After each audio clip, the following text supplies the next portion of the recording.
बिस्मिल्लाहिर्रहमानिर्रहीम। अस्सलाम वालेकुम दोस्तों, उम्मीद है आप सब खुश होंगे।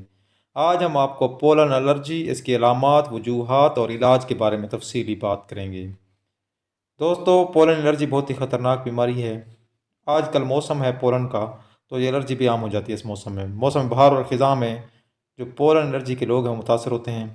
पोलन एक बारीक पाउडर होता है जो दरख्तों, फूलों, घास को इसी किस्म के दूसरे पौधों को उगाने के लिए खाद का काम करता है, जिसे जर्ग भी कहा जाता है। जब जर्ग में सांस लेते हैं तो बहुत से लोगों को मुदाफ़ाती रद्द-ए-अमल का सामना करना पड़ता है।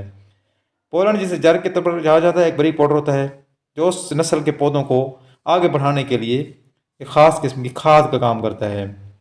हमारा मुदाफ़ाती निज़ाम हमें मुख्तलिफ़ किस्म के बैक्टीरिया और वायरस के ख़िलाफ़ दिफा फराहम करता है, लेकिन पोलन एलर्जी वाले लोगों में मुदाफ़ाती निज़ाम गलती से पोलन को एक ख़तरनाक घुस बैठे के तौर पर शनाख्त कर लेता है और इसके खिलाफ लड़ने के लिए केमिकल तैयार करना शुरू कर देता है, जिसकी वजह से एलर्जी हो जाती है।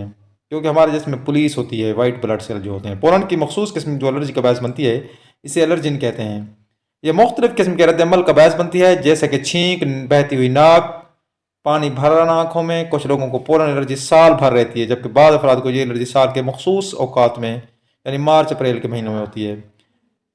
वीड से मुतासर लोगों को वो मौसम ख़िज़ा के शुरू में, मौसम बहार के आखिर में मुतासर होते हैं। जो लोग बर्ज पोलन के लिए सास होते हैं वो मौसम बहार में मुतासर होते हैं। एलर्जी का शिकार होने के बाद इससे निजात पाना मुमकिन नहीं है, अलबत्ता एहतियात करके इसको शिद्दत को कम कर सकते हैं।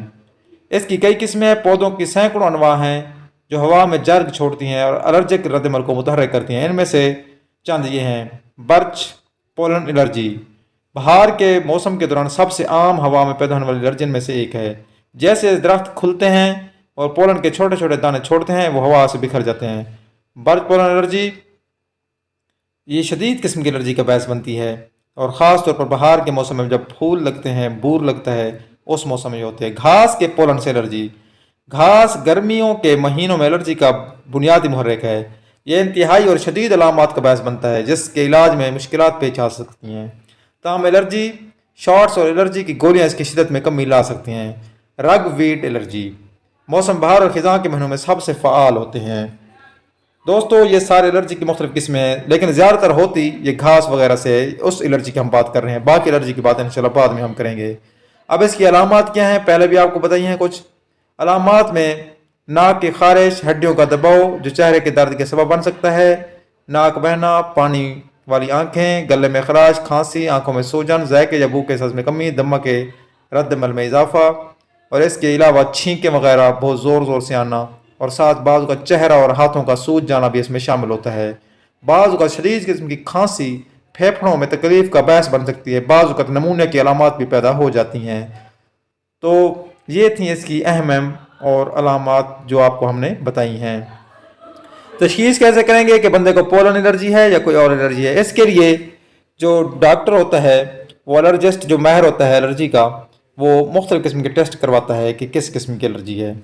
तो उसके बाद ही, इसकी तशख़ीस के बाद ही इसका इलाज जो है उसके मुताबिक किया जाता है, या उसकी एहतियात बताई जाती है कि आपको किस किस्म की एलर्जी है। आम तौर पर दीगर एलर्जियों की एलर्जी से बचकर आप खुद को महफूज तो रख सकते हैं, लेकिन ऐसा करना कुछ मुश्किल हो सकता है। इसलिए एहतियातें हैं वो आप करें। खुश्क हवा के मौसम में घर पर ही रहें। बागबानी के कामों से बचना, डस्ट मास्क का इस्तेमाल करना, पोलन ज़्यादा होने की सूरत में घर के दरवाजे और खिड़कियाँ बंद रखना, ये बचने के लिए सबसे अहम तदाबीर हैं। दोस्तों, ख़ास तौर पर जो मास्क है ये लाजमी इस्तेमाल करें, जो एलर्जी के मरीज़ हैं वो भी। इसके अलावा एंटी एलर्जी अद्वियात के ज़रिए भी इसके असरात को कम करने की कोशिश की जाती है, जो काफ़ी हद तक मौसर साबित होती है। अगर बाज़ का दवाओं से आराम नहीं आता तो फिर एलर्जी शॉट्स लगाने की सिफारिश की जाती है। एलर्जी शॉट्स क्या होते हैं? इम्यूनोथेरेपी है, यानी इम्यूनिटी के लिए इस्तेमाल की जाती है। एलर्जन के इंजेक्शन का एक सिलसिला शामिल होता है जो एलर्जिक रद्द-ए-अमल की शिद्दत को कम करने में मदद करते हैं। इसके साथ साथ मुतअद्दिद घरेलू एहतियातें मौजूद हैं जो पोलन एलर्जी की शिद्दत को कम करने में मददगार साबित हो सकती हैं। नाक से पोलन निकालने वाली बोतल का इस्तेमाल, घरों से बाहर पहने जाने वाले कपड़ों का फौरी तब्दील करना, धोना, घरों और गाड़ियों की खिड़कियां बंद रखना, ठंडक के लिए एसी का इस्तेमाल करना, झाड़ू के बजाय सफाई के लिए वैक्यूम क्लीनर का इस्तेमाल करना, यह भी एलर्जी से बचने का बहुत मौसर ज़रिया है। उसके अलावा मरहम की ये था दोस्तों आज की अहम वीडियो। मैं आपको एक देसी तरीका बता रहा हूँ जो आजमूदा है। जो लोग दराख, छोटी या बड़ी किशमिश या मुनक्का इस्तेमाल करते रहते हैं, अगर उनको एलर्जी भी हो वो भी ख़त्म हो जाती है। एक बंदा था जिसको मीट एलर्जी थी, यानी गोश्त से एलर्जी होती थी, बड़े गोश्त से। तो वो बड़ी दराख इस्तेमाल करता रहा, यकीन जाने कुछ अरसे के बाद उसको एलर्जी ख़त्म होगी। अंगूरों के मौसम में अंगूर खाएं, और दराख अगर इस्तेमाल करें तो उसको भिगो कर पानी में रख दें, सुबह उसको इस्तेमाल करें। 7 दानों से शुरू करें, 14-15 दानों तक आप जाएं, उनके बीज निकाल के फेंक दें। इस तरीके से भी आप एलर्जी से बच सकते हैं।